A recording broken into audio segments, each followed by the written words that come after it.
all the valedictorians are girls. They're not boys. The ones who are topping are all girls. जब भी आप paper खोलिए, CBSE topper, ICSE topper, सब लड़कियां हैं. And they come and work very hard. But वो suddenly वो the patriarchy takes over when बच्चे आ जाते हैं या फिर parents या in-laws older हो जाते हैं. Because it's the point I said to you earlier, Vivek. A woman's career is not seen as a career. It's just seen as a job. Pizza girl भी थे, कुर्सियों पे स्टिकर लगाए थे इन्वेंट्री मैनेज करने के लिए, कॉफी लाए थे, चाय लाए थे. जो कहा मेरे फादर ने मुझे कहा था, देखो जब तुमने जॉब कर रहे हो तो बिल्कुल कुछ अहंकार नहीं रखना, अपना गोल्ड मेडल को घर में छोड़ के जाओ डेली स्कूल के, और जो काम वो कहें वो करो और वो सीखो. एक तरह से लोगों को लगता था कि अगर आप लड़की हैं in the world of investment banking finance तो आप ज्यादा टाइम रहेंगी नहीं, तो आपके में ज्यादा इन्वेस्ट करने का, आपको ज्यादा सिखाने की कोई जरूरत नहीं है, क्योंकि 2-3 साल में एक अच्छा लड़का आएगा और आप जहाँ हो जाएगा उनके साथ चल देंगी. I think from where I started 30 years ago to being such a small market, like a little pimple on the face of the global economy. Today we have a credible seat on the table. अभी मैं pitch करने जाती हूँ global clients को, तो people want to hear about India.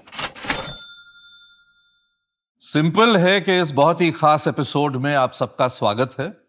आज भारत प्रगति की राह पर है, लेकिन अगर आप 90s के दशक के हैं, उस वक्त भारत की जो इकोनॉमिक ग्रोथ स्टोरी थी वो शुरू ही हुई थी. आज भी जो एंटरप्रेन्योर्स की और एंटरप्रेन्योरियल स्पिरिट की जो एक लहर है, उसके लिए सबसे जरूरी चीज है एक्सेस टू कैपिटल. भारत को ना केवल विदेश में, लेकिन भारतीय एंटरप्रेन्योर्स के लिए कैपिटल जोड़ना और प्रोवाइड करने का काम मेरे आज की गेस्ट ने 30 साल से भी ज्यादा किया. और भारत की ग्रोथ स्टोरी में, चाहे वो माने या ना माने, लेकिन उनका एक बहुत अहम हिस्सा है, क्योंकि इस देश की मेरे मुताबिक वो एक सबसे अकम्पलिश्ड इन्वेस्टमेंट बैंकर हैं और जिन्होंने भारत की स्टोरी को पूरे विश्व में सेल किया. मनीषा गिरोत्रा, जो सीईओ हैं मोएलिस की, जो एक बहुत बड़ा इन्वेस्टमेंट बैंक है. और जैसे मैंने कहा, आप यकीन करेंगे नहीं उन्हें देख के, लेकिन 32 साल से भी ज्यादा का एक्सपीरियंस है. बहुत बहुत धन्यवाद मनीषा आपको. मैं एक बहुत खुशकिस्मत हूँ कि कई बार मौका मिला मुझे अपने करियर में आपको इंटरव्यू करने का. और लेकिन जैसे मैंने कहा कि आपने एक बहुत ही देश के लिए एक बहुत बड़ा काम किया है इतने साल. Thank you for your kind words. I mean a lot Vivek. जब एक समय था 90s में जब आपने शुरू किया, पहले ये बताइए, पिज्जा गर्ल वाली स्टोरी सही है? बिल्कुल सही है.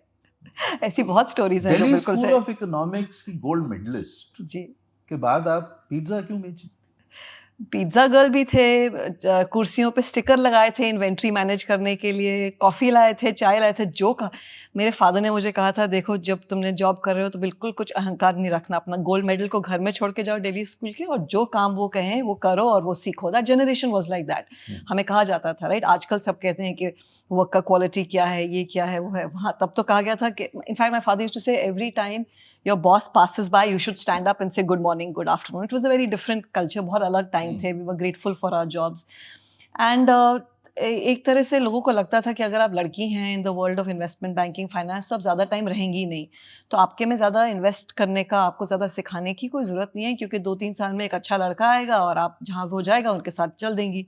सो आई थिंक मेरे को इनिशियली कहा जाता था कि जाओ नीचे से पिज्ज़ा ले आओ, जाओ कॉफ़ी ले आओ, ये सब करो, while the boys were being given the hard financial models etc. My colleagues, my counterparts, and मेरे को ये सब कहा जाता था. पर मैंने किया और उसमें भी बहुत कुछ सीखा. बहुत हर चीज़ में कुछ सीखने को मिलता है. आई थिंक एक ऑर्गेनाइजेशन कैसे चलती है उसके बहुत एस्पेक्ट्स होते हैं, एंड जितना आप बिना अहंकार के काम करोगे, आई थिंक उतना ही फल अच्छा मिलेगा, because then you will be grateful for every step. So yeah it's अभी लगता है अजीब, पर तब तो खुशी खुशी कर लिया था. जब आपने दिल्ली स्कूल ऑफ इकोनॉमिक्स से अपनी पढ़ाई ख़त्म की और एमए किया, वहाँ गोल्ड मेडलिस्ट थी आप. उस वक़्त डी स्कूल जिसे कहते थे, वहाँ से तो सब जो निकल के जो दिग्गज इकोनॉमिस्ट हैं इस देश के, सब वहीं से आए. बिल्कुल. तो आप इन्वेस्टमेंट बैंकिंग में कैसे आए? हाँ, अभी भी मेरे प्रोफेसर्स वहाँ के बहुत नाराज होते हैं कि मैं कि I sold my soul. It's very well known that anyone who crosses over to the corporate side, especially investment banking, has definitely sold their soul. तो कुछ ऐसा मेरे साथ भी हुआ, पर एक्चुअली विवेक मैं ज़्यादा टाइम के लिए नहीं गई थी, मैं 1-2 साल के लिए गई थी, सोच के I come from middle class family. I wanted to really do a PhD after Delhi school. I was really taken in by all my professors like Professor Kaushik Basu, Pranoy Roy भी थे, बहुत थे, Suresh Tendulkar, Manmohan Singh, so बिल्कुल अमर्त्य सेन. तो इन सब से when you're taught by them, you also wanted to do. I wanted to go and do a PhD, पर पैसे नहीं थे. तो मैंने सोचा ठीक है 2-3 साल काम करते हैं, तब वो इतने ये स्टूडेंट लोन्स वगैरह नहीं मिलते थे, तो लगा कि इन्वेस्टमेंट बैंकिंग में अच्छे पैसे बनेंगे तो 2-3 साल के बाद चले जाएंगे. एंड एज यू सेड 33 साल लेटर अभी भी यही है. अभी भी चाहे PhD करने की. एक चीज पूछना चाहता हूं आपसे, 30 इयर्स में सिवाय पहले के जो बैंक में आपने 2 साल शुरू किए, केवल 2 कंपनियों में आप जी. यूबीएस के साथ आप 16 साल रही, जी. अब 14 हो गए शायद मोइलिस के साथ. बिल्कुल जी, बिल्कुल, एब्सोल्युटली और राइट. आज की जो जनरेशन है, या शायद हमारी में भी, मतलब I wish I could say very proudly कि मैंने अपने पूरे करियर में 2 जॉब्स की. ये स्थिरता जो है जी, स्टेबिलिटी जो है, अपने जी. आप को कॉन्स्टेंटली इधर से उधर रेस्टलेसली नहीं मूव करना, ये कहाँ से आई आप? तो लुक, जो हमारी बिजनेस है उसमें हम क्लाइंट्स के पास जा रहे हैं, we are trying to tell them कि क्या अपने डील्स अपना अपना आपके लिए क्या अच्छा होएगा, कौन सी डील्स करिए, कौन सा बिजनेस बेचिए, कौन सा बिजनेस खरीद. मेरे को लगता है ऐसी चीज़ में अपनी स्थिरता दिखानी बहुत इंपॉर्टेंट है. You know, every 2 years if I am only switching and saying why you should hire this bank, then 2 years later then another bank, अपनी credibility भी कुछ कम हो जाती है. That's how I feel. Secondly, I think I was blessed that both in UBS and in Moelis I got growth opportunities. Right? UBS में I started off in Delhi as आपने कहा as a pizza girl, and then I came at the age of 33. I was blessed to actually head the business. तो growth अच्छी रही. तो जब growth अच्छी रहती है, you get to do more meaningful work at a very young age. I was in the boardrooms and meeting the founders of all companies. तो इतना एक्साइटमेंट था जॉब में कि पता ही नहीं चला कि इतने साल बीत गए. And Moelis is also set up by my boss who was the CEO of UBS. Ken Moelis was my boss. तो जब वो आए तो मैं उन्हीं के साथ आ गई. ऐसे नहीं कि मैंने ज्यादा जॉब्स दो तीन तो कह रहा हूँ केवल 2 जी या और 2-3 जॉब्स काफी आगे एडवांस बात भी हुई, पर मैंने कभी शिफ्ट नहीं किया. मुझे ऑफर्स तो बहुत आते हैं. Well, अब सभी को आती हैं. As India grew, सभी को आती है. Any good professional और But I think it's stage of business में जहाँ पे रिलेशनशिप्स इतनी इम्पोर्टेंट होती हैं. या रिलेशनशिप्स आर वेरी इम्पोर्टेंट. तो आपको तो बहुत आती होंगी, तो पैसे की क्या अहमियत है आपकी लाइफ में? पैसे की अहमियत आई थिंक ये है कि मेरी इंडिपेंडेंस है. I can live life on my own terms, which is what my father and mother both wanted. My mother is one of 3 sisters. She worked. My father was very clear. हमारे जब मैं 23-24 साल की थी तो most that time के most Indian parents would talk about कि लड़का देखना है, शादी करना है. My father was absolutely not focused on that, and my mother too. My mother is a mathematician, she is a professor in math. So हमेशा था कि पढ़ो लिखो, अपने आप को इंडिपेंडेंट बनाओ, कि किसी और पर डिपेंडेंट नहीं होना चाहिए. My mother was a working woman. So I think वो मेरे लिए बहुत इंपॉर्टेंट है, और वही मैं अपनी बेटी को भी कहती हूँ जो 21 साल की है कि लुक अब लाइफ अपनी हो गई वो. बिल्कुल, time flies. She was born in front of you, so you know. So वो मैं उससे वही कहती हूँ कि जो भी हो, हर लड़की हर लड़के को अपनी लाइफ अपनी टर्म्स पे जीने का हक होना चाहिए, because that's how you feel fulfilled. I do not want to live on surrogate success. अब बहुत खुशी होती है अगर संजय कुछ अच्छा करे या तारा कुछ अच्छा करे, बट मेरी ज़िंदगी मेरे बूते पे जीनी चाहिए, और मेरी सक्सेसेस पे मुझे खुशी मिलनी चाहिए, and that's what's always driven me. So money is important, but I think the fact that I am able to make a difference to my life and to some other lifes is what drives me. Tara किस पे गई है? पता नहीं. संजय पे temperament तो thankfully Sanjay जैसा एकदम शांत है, तो वो तो बहुत अच्छा हो गया. वो तो I think was a win. ये बताइए, डोनाल्ड ट्रम्प से कितनी नाराज हैं आप? नहीं, लुक, आई थिंक जो ग्लोबल उथल पुथल हो रही है, मतलब on a more serious note, के ये जो एक ग्लोबल क्राइसिस, और आप जैसे लोग हैं जो जाकर इंडिया की स्टोरी विदेश में बता रहे हैं, कैपिटल ला रहे हैं जी. हमारी प्रोग्रेस भी हो रही थी, सब कुछ ठीक चल रहा था, पहले टैरिफ वॉर्स आ गई, अब ये हो गई स्थिति, तो ऐसा लग रहा है जैसे कि हम हाँ विवेक, आई थिंक हर मुश्किल में एक अपॉर्चुनिटी होती है, और हमारे लिए ये मुश्किल एक बहुत बड़ी अपॉर्चुनिटी बन के आई है. whether it's the China plus one strategy, whether it's the stability that we offer, whether it's the digitization that we've done as a country, whether the reforms, I think all of these things have created a perfect environment for us to be seen as a safe haven. आपने देखा अभी 2 हफ्ते पहले आपके दिल्ली में AI summit हुआ, कैसे सब लोग आए, राइट? ऐसे तो नहीं है कि हमने AI में बहुत ज़्यादा प्रोग्रेस किया, but everyone wants to be a partner with us. तो ये जो हमने डोमेस्टिक इकोनॉमी क्रिएट कर ली है, which is insulated from the global economy, जो पहले नहीं होता था. जब मैंने आपने करियर शुरू किया था, वो कहीं चीन में छींक होती थी तो हमारी कंट्री में इन्वेस्टर FIIs भाग जाती थी. अब डोमेस्टिक म्यूचुअल फंड्स, आप बता रहे थे आपने कितने लोगों से बात करी है, they are driving the capital markets, right? Domestic capital इतना है, regulators are very good, transparency बहुत हो गई है मार्केट्स में, markets are deep. Private equity ने $40-50 बिलियन डाल दिए हैं कंट्री में. They are vested enough to make sure that the country does well. Domestic Indian companies M&A कर रही हैं, पहले कभी नहीं होता था. आप कभी भी किसी डोमेस्टिक, आप या मैं कभी भी किसी डोमेस्टिक कंपनी को मिलने जाए और हम कहें चलिए आप एक्विजिशन कर दीजिए, वो हंसते थे. वो कहते थे हम अपने आप कर लेंगे, ग्रीनफील्ड 18 महीने में अपना प्लांट खड़ा कर देंगे, क्यों आपसे लें, क्यों हम आपको इतना वैल्यूएशन दें. अभी हमने टोरेंट को JB केमिकल्स दिलवाया, वो $3 बिलियन का एसेट है. हमने मैनकाइंड को भारत सीरम दिलवाया. They outbid private equity investors, right? And then bought these assets.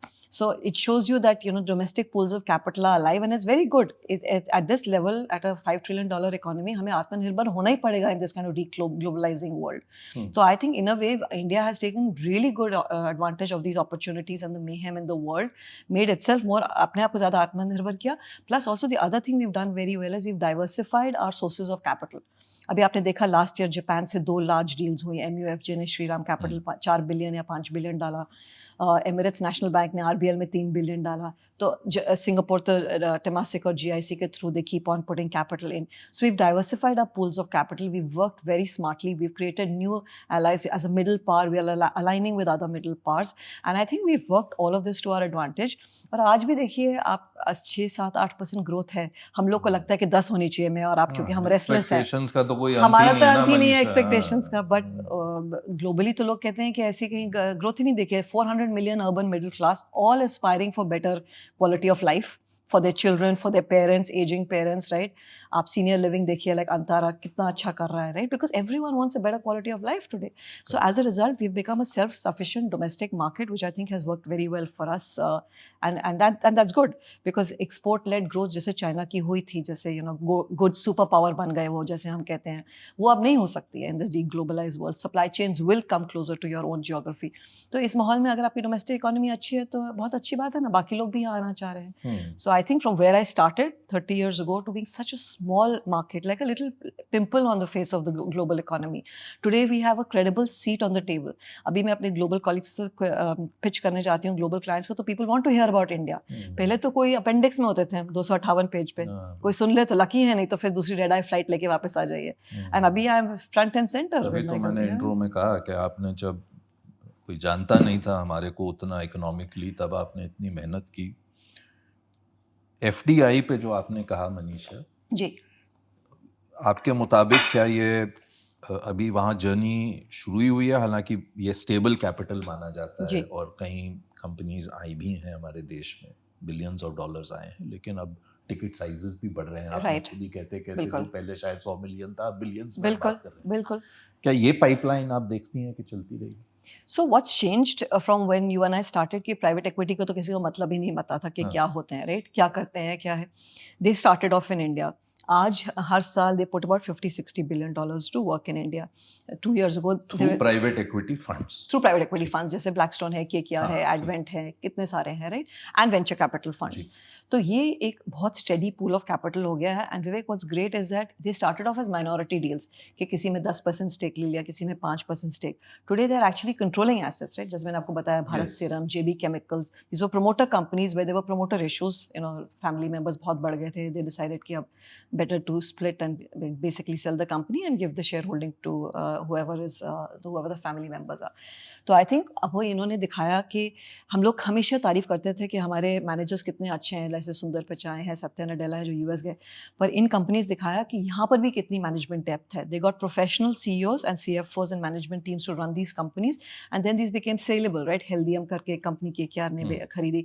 All these companies run by professional managers like you and me who basically created so much wealth. So private equity का जो एक India में flow है वो बहुत ही strong और dominant हो गया है. And the other good thing that's happened Vivek is that we have showed exits.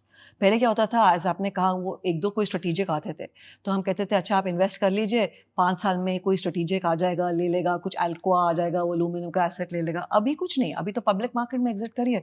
You know, whether it's a bearing selling Coforge into the public markets, or whether it's Advent which just merged Encora with Coforge, you know, ऐसे करके बहुत सारी companies हैं जो public markets के through ही exit रहते हैं. Billion dollar exit कभी सोचा ही नहीं था हमने. मतलब 30, 40, 50 करोड़ की बात होती थी. ग्रासिम का GDR था 100 मिलियन का, तो हमें लगता था माय गॉड, यू नो. और वो गवर्नमेंट प्राइवेटाइजेशन जो गेल वगैरह, MTNL आपको याद है 300-400 मिलियन का होता था, ऐसे लगता था कैसे होंगी. और अभी $1 बिलियन ओवरनाइट हो जाता है. सुबह उठो तो वो ब्लॉक प्लेस हो गया होता है, right. Started with Warburg Pincus's block in Bharti, $560 million 15 years ago, and the markets have become so deep thanks to the domestic flows that, you know, today they're able to absorb these. So I think the fact that entry tickets have become larger, the fact that they're able to run these companies independently, and more importantly, India is able to demonstrate that we can give you exits. आप आ भी सकते हैं पर जा भी उतनी आसानी से सकते हैं अपना कैपिटल लेके, has made us a very attractive market. Plus rule of law तो है, digitization है. So I think उस सब की वजह से private equity has become a very strong pool of capital. Strategics, I think, is a lot of them are doing greenfield. अगर आप पूना और हैदराबाद और कई जगह जाइए, whether it's GCCs, which is now $70 billion of exports in India, GCCs are setting up independent of, you know, working with Indian IT companies like Infivipro, अपने center set up कर रहे हैं.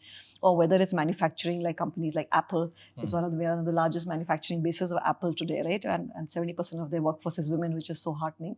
But I think the fact that हम वो कर रहे हैं, the fact that organically हम लोग इन companies को grow करने दे रहे हैं is great. Because at this point, I don't think strategics from the West are going to do that kind of cross-border global M&A जैसे हमने किया था, जैसे वोडाफोन को हज दिलवा दिया था 15 बिलियन. I think वो environment अभी नहीं है because of what you and I discussed in terms of just staying closer to the home. But I think private pool of private equity, sovereign wealth funds, CPPIB owns a controlling stake in Renew. किसने सोचा था कि एक sovereign wealth fund India में आके controlling stake खरीदेगा? That's not their DNA. So I think ये different pools of capital को जो हम access कर रहे हैं in this environment is working well for us and is creating that FDI pool which is much needed, right? Because currency volatility वगैरह में RBI के लिए FDI reserve बहुत ही ज़्यादा important रहा है and I think is growing steadily for us. But we need to grow it more and more. ये नहीं कि अब ठीक है और you know इतना ही बहुत है. If you have to grow at 10-12% in a world where, you know, dollar still, no matter what we say about peak dollar, it just remain a stable currency. हमें अपनी currency को strong रखने के लिए और your foreign exchange reserves को accumulate करना है. वेंचर कैपिटल जो है मनीषा, वो आप किस तरह देखती हैं? मुझे याद है 2 साल पहले तक हर हफ्ते आइटम आता था, India's 15th unicorn, 16th unicorn, इतने आ गए. अब वो चार हफ्ते में हो जाता था एक यूनिकॉर्न. कॉन्वर्सेशंस अब somehow या तो मीडिया में नहीं आती है जो भी है, लेकिन हो सकता है वी मैच्योर्ड कि भाई अब हम बैठ के खामखा इस पे एक्साइट नहीं हो रहे कि हमारे इतने यूनिकॉर्न हो गए. और साइमल्टेनियसली पिछले 2 साल में आपने IPO मार्केट को भी ऐसा बना दिया कि मतलब एक अलग किस्म की रफ्तार आ गई. बिल्कुल. तो ये दोनों क्या लिंक्ड हैं चीजें? So I think VC market थोड़ा stabilize हो गया. बहुत ज़्यादा फ्रॉथ हो गई थी, as you rightly said. I have seen 2 companies who in 4 weeks went from $200 million valuation to $1 billion. Almost like बोली लग रही थी WhatsApp पे during lockdown times कि वो ले रहा है 200 में, चलो तुम 400 में ले लो, मैं 600 में ले लेती हूँ. तो आई थिंक वो तो हमें पता है, you and I been in the market long, कि उसमें दिक्कत आएगी. Those are not sustainable. कोई EBITDA नहीं देख रहा है, कोई नहीं देख रहा है कंपनी पैसे कब बनाएगी, right? When are they going to make some money? When are they going to return capital? आप बस डाले ही जा रहे हैं. तो वो आई थिंक बहुत अच्छा हुआ इंडिया के लिए कि you know that phase is over. I think अभी कंसोलिडेशन हो गया है. The early stage first generation entrepreneurs जिन्होंने टेक कंपनीज बनाई हैं, अभी वो रोबस्ट बिजनेस मॉडल्स हैं. In fact lot of the VCs in India have consolidated and are backing the larger companies, क्योंकि उनके पास कैपिटल छोटा है but they tie up with each other and then invest in the bigger companies, which is great, right? I mean we created a fabulous company like Flipkart in India which is you know competing with the global majors and we should be proud of that. That's a homegrown Indian company, right? So I think venture capital consolidate होना एक अच्छी बात है. I think बहुत ज़्यादा froth हो गया था. पब्लिक मार्केट्स में भी IPO बहुत ज़्यादा हुआ. दिसंबर के महीने में हमने दिसंबर के लास्ट वीक में हमने 8 IPO कर दिए, जबकि public global markets are shut.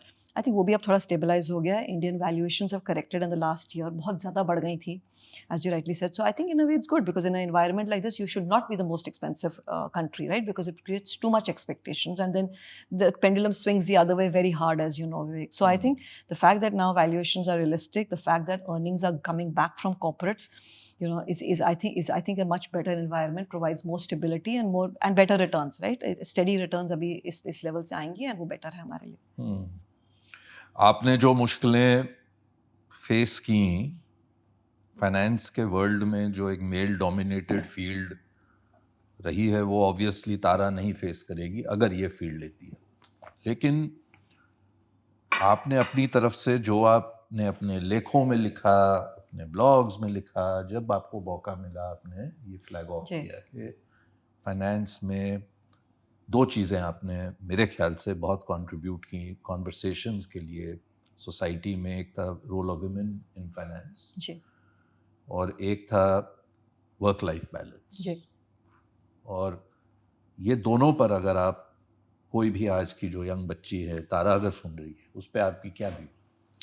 So firstly, Vivek, I don't think it's changed as much as I would have liked it to change, right? So ये नहीं कहना चाहिए कि it's better. It was, but long I way think to because go. organizations are more aware, they're trying to do more. Whether it's in terms of just making sure that there's a voice to be heard. If you as a woman you're feeling objectified or trivialized, you can go to the HR.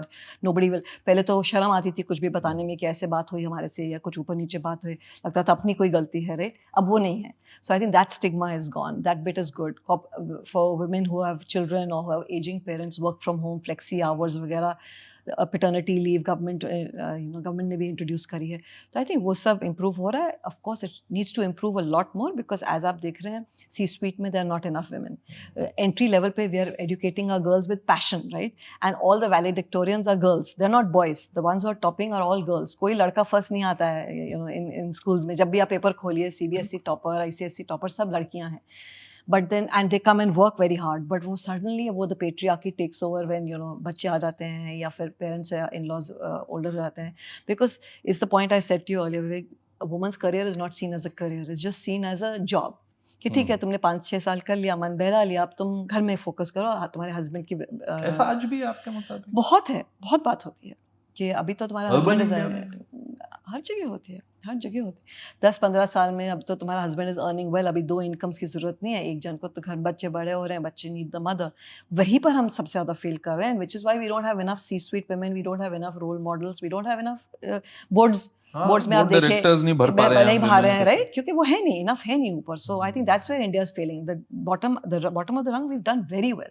आप किसी भी Indian middle class family से बात करें, वो लड़की को उतने ही गर्व से पढ़ा रहे हैं आज जितने का लड़के को पढ़ा रहे हैं, राइट? सो कोई ऐसे नहीं कह रहा है कि लड़के को पढ़ा देते हैं, लड़की को नहीं. तो वो बात तो बहुत अच्छी हुई है, बट मिडिल लेवल पे कॉर्पोरेट इंडिया को भी तो उन्हें अब्सॉर्ब करना है ना. बिल्कुल बिल्कुल, वो भी बहुत इंपॉर्टेंट है कि हम कह कि एक पोजीशन के लिए मेल और फीमेल के पे में डिस्पैरिटी. बिल्कुल. और बॉयज क्लब तो है, राइट? आप 4 बजे जाके बियर, मतलब सेम काम है, सेम चीज. 4 बजे boys can go down and have a beer, but 3:30 बजे mother can't go for a parent teacher meeting. She has to hide that. That is totally wrong.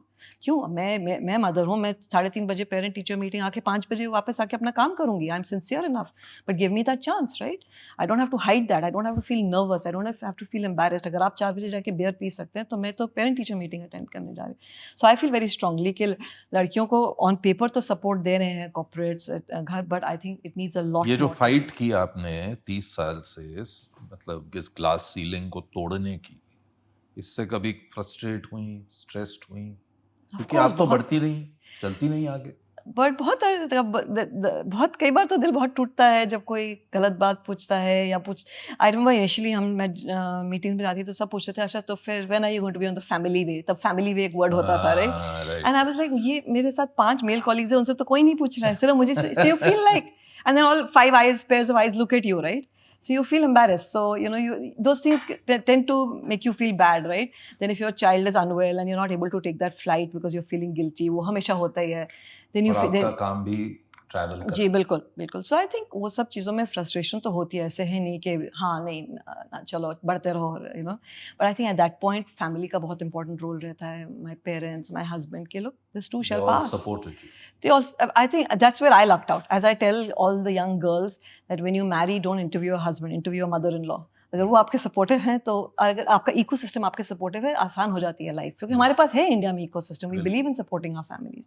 And अगर वही सपोर्ट एक लड़की को मिल सके, एक मदर को मिल सके, यंग मदर को, तो I think it's great for the country, it add to our GDP, right? So I think वो माइंडसेट चेंज हो जाए तो बहुत फर्क पड़ेगा हमारे देश में। अब आप काफ़ी कंपनीज में इंडिपेंडेंट डायरेक्टर भी हैं जी, वो जर्नी कैसे चल रही है आपकी? एक्साइटिंग। आई थिंक शुरू में तो लोगों को लगता था कि ये क्या करेंगी, राइट? इन ट्रेडिशनल मैन्युफैक्चरिंग कंपनीज वगैरह, इनको समझ में कैसे आएगा? बट आई थिंक उसमें, as I say to everyone, you may have got in for the wrong reasons, I you may have got in because of regulation, you must stay in for the right reasons. I think उधर women के लिए पे भी honours है कि आप अच्छे से पढ़ के जाइए, अच्छे से कंट्रीब्यूट करिए, speak up, right? Because people are thinking आप सिर्फ वो एक बोर्ड सीट का मुद्दा, बस एक वो टिक मार्क करने आए हैं।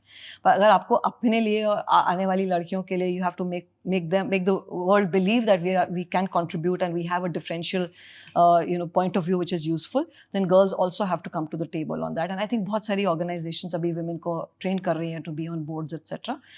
I think funnel अभी भी छोटा है, but I think it's great that women are coming on board because it creates role models, right?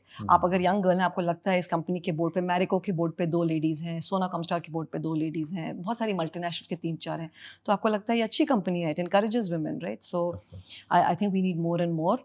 In fact I am always supportive कि सभी को दो भी करने चाहिए, 2 women on every board, but the issue is as you and I discussed कि इतने है ही नहीं, तो बहुत दिक्कत हो जाएगी। इकोसिस्टम बनाना पड़ेगा, इकोसिस्टम और बनेगा, आप जैसे लोग अगर जुड़े हैं इससे तो बनेगा। आई होप सो, पर और बनना चाहिए। भारत में मनीषा एक इतनी होड़ सी है एंटरप्रेन्योरशिप की, जो बहुत अच्छी चीज है, बिल्कुल, लेकिन लोग अक्सर ये भूल जाते हैं कि 10 में से 9 वेंचर्स फेल भी हो जाते हैं। बिल्कुल बिल्कुल सही तो बात है। ऐसी कौन सी 2 या 3 पीसेस ऑफ एडवाइस आप देंगी उन हर यंगस्टर को, चाहे वो लड़की हो लड़का हो, जो खुद का अपना कुछ शुरू करना चाहे?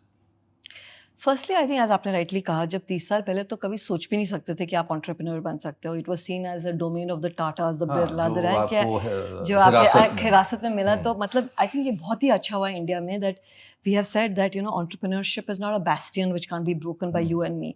आप अपना काम कर रहे हैं, राइट? मैंने मोलेस सेटअप किया, you can there are no barriers to entry, is a really big thing.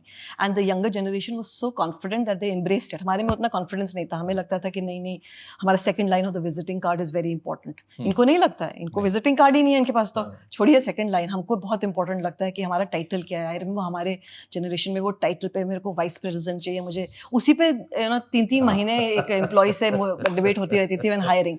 They don't care what's written on their title. So I think that confidence is great. It's a new India, right? आपने ठीक कहा कि 8 out of 10 will fail. If I think what is really the other important thing is that failure is not a stigma anymore. मेरे और आपके time में failure को छुपाना पड़ता था. Failure was seen as like the end of everything. अभी तो failure is seen as a positive कि अगर आप फेल होके आए हैं तो आप कुछ सीख के आए हैं, आप वो लर्निंग लाएंगे हमारी ऑर्गेनाइजेशन में। हम कितने लोगों को जो जाते हैं अपनी कंपनी सेटअप करने, उनको वापस लेते हैं because we feel that the kind of stress I mean in terms of the business stresses that they can take on, a regular professional can't, or the learnings that he may or she may have, he brings to our organization. So I think ये दो चीजें बहुत अच्छी हुई, एक तो confidence building and second कि finally India has got rid of the stigma of failure. Globally हमारे colleagues को जब निकाला जाता था जॉब से, वो email भेज देते थे that guys I'm gone and I'm leaving, I've been told to leave. हमारे यहाँ कोई कहे ऐसे, हमारे यहाँ तो लगता है कि दुनिया खत्म हो जाएगी एक सब कहने से। So I think वो stigma चला गया, बहुत अच्छी बात है। But I think for young people, resilience is the most important thing. This is not for the easy hearted, because जो भी है मुश्किल, मैंने यूबीएस सेटअप किया, मोलेस सेटअप किया, उसी में इतनी दिक्कत हुई। ये तो आप बिल्कुल अलोन है, it's you're alone there, right? Especially if you're a founder, it's a very very lonely job. So be prepared that it's going to be a lonely job. Initially you're swimming against the tide, तभी आप entrepreneur बन रहे हैं क्योंकि आप किसी चीज़ में believe करते हैं जो कोई और नहीं कर रहा है। तो आपको अपना करेज ऑफ कन्विक्शन, अपने में हौसला, create an ecosystem which believes in you, right? An ecosystem of family. I don't just mean investors etc, but family, बहुत फर्क पड़ता है, right? कि आप घर जाएं और कोई बोले कोई बात नहीं, कल फिर से ट्राई करो, right? And be true to yourself, right? I mean अगर आपको लगता है कि this is something, ये फैड के लिए नहीं कि हाँ ये सब लोग कर रहे हैं, बहुत मनी आ रहा है इसमें, जैसे आप कह रहे थे 2 साल पहले 4 साल वो पहले भी एक फेज आया, वो भी फेज आया, सबको लगा कि चलिए बन जाएं, हाँ कैपिटल रेज करके Correct. वैल्यूएशन बना के निकल Correct, जाएंगे, correct, वो correct. बबल अच्छा हुआ जल्दी वो बस्ट बहुत जल्द, वो बहुत बुरा होता है इंडिया के लिए, राइट, कि अगर वो चलते रहता, चलते रहते। क्योंकि उसमें बहुत दिक्कत होती है, वो जल्दी खत्म हो गया, ड्यूरिंग हम्म। लॉकडाउन ही शुरू हुआ, लॉकडाउन में हाँ खत्म बिल्कुल हो गया। बिल्कुल। So I think now real sustainable, अगर आपको लगता है आपका रियल सस्टेनेबल बिजनेस मॉडल है, आप में रेजिलियंस है to 10 12 15 as you rightly said, entrepreneurs are anonymous for a long time, right. आज हम निखिल कामत, नितिन कामत को जानते हैं, वो हाँ, कितने बिल्कुल। साल उन्होंने मेहनत करी क्या पता, राइट। नोबडी नोज कितने साल। दीप कालरा मेरे क्लासमेट हैं, कितने साल उन्होंने, मेक माई ट्रिप से पहले उन्होंने आई थिंक 1 या 2 वेंचर्स किए थे जो फेल हुए, फिर मेक माई ट्रिप को बनाने में कितना टाइम लगा, राइट। फिर now deep is a big voice, but पहले तो नहीं था। So I think you have to be okay with anonymity, you have to be okay with being alone, you have to be okay to not being, people not believing in you, so your own faith in yourself, in your business model.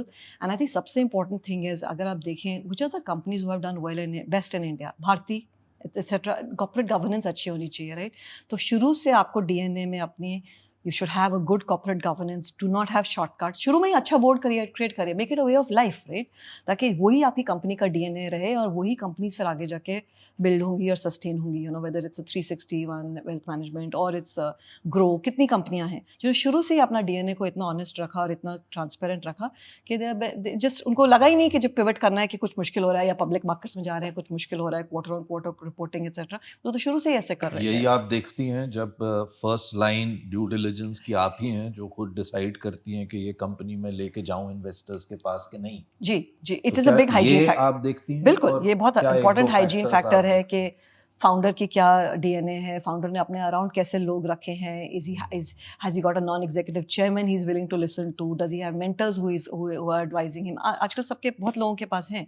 तो I think those are the kind of checks that are very important because it shows you that he's willing to listen, because they are young, right, so they bring a lot of energy and fearlessness, but at the same time experience also counts, and I think an entrepreneur who is able to respect experience and bring it into his business is someone who does well and is a big hygiene factor for us. तारा क्या करना चाहती है अपनी life में? आई think अभी तो क्या start कर चुकी हैं? अभी तो पढ़ रही हैं और पढ़ेंगी। एक्चुअली मैं उसको कहती हूँ एआई, और वो कहती, even though she is computer science and engineer, उसे कहती हूँ एआई मैं कर रही हूँ, she is like mm it's not going to change the whole world, relax, दुनिया बदलने वाली। फिर हमसे हाँ एग्जैक्टली, आई एम टेलिंग दुनिया बदल ऐसा नहीं है जाएगी। कि अगला इंटरव्यू है एआई रोबोट बैठ के आपका कर रहे होंगे और मैं भी एआई, मेरा भी एआई वर्जन हो। बहुत अच्छा लगा आपसे बात Thank करके you, Vivek. Manisha, Thank thank you. You So very much. nice to meet old friends like wish you. You all the best. And thank you. Thanks for having me. राहें और बहुत हैं आपकी। I hope so.